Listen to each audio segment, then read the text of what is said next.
Kumusta mga kabayan? Ni hao! For today's video po is magluluto po tayo ng ginisang baboy na may dahon ng bawang. At yan, kailangan po natin ang dahon ng bawang. Syempre yan, nagayat ko na po yan at nahugasan ko na din po. Kailangan po natin ng 2 kilong baboy. Ayan, napakuluan ko na po siya at nagayat ko na din po para igigisa ko na lang. At yan, kailangan din po natin ng sili. 5 piraso po yan, mas mahalang, mas masarap.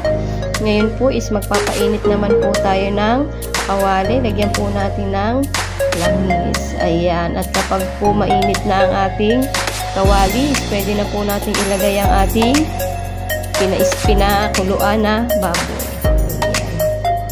Maliliit lang po, maninipis lang po ang gayat niyan para po pumasok yung lasa sa loob. Ilalagay po nating mga sangkap. Ayan.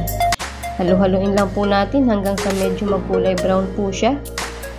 Yan, pag po ganito na is pwede na po natin siyang lagyan ng kaunting pampalasa. At ang ilalagay po natin pampalasa dyan is toyo. Ayan, at 3 kutsara lang pong toyo ang ilalagay po natin sa niluluto natin ngayon. Ayan, mas madali na pong mag-add kapag kailangan kaysa po masyadong mapaalat.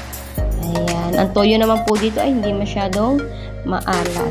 Ayan, 3 lang po yung ating ilalagay. Tapos lalagyan po natin ng suka. Mampabalansi po ng lasa.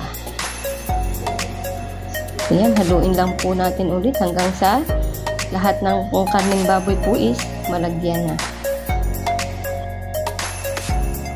At yan, kapag po ganyan na, nahalo na po natin ng maayos, is pwede na po nating ilagay po ang ating dahon ng sibuyas.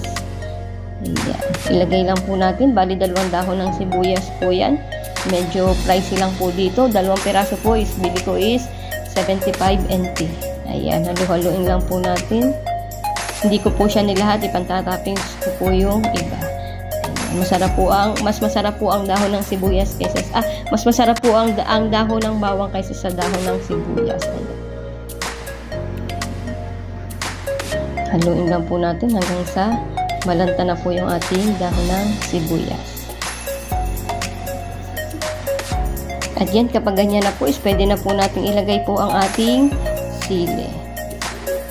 Ayan, 5 piraso po yan. Talaga pong sumisipa po ang kanyang halang. Yan, ilagay lang po natin. Mga 3 minutes lang po natin itong lulutuin para po lumasa lang yung kanyang anghang. Ayan. Ang sarap po nitong ulam, lalo na po sa beer. Masarap po siya. Ayan, haluin lang po natin.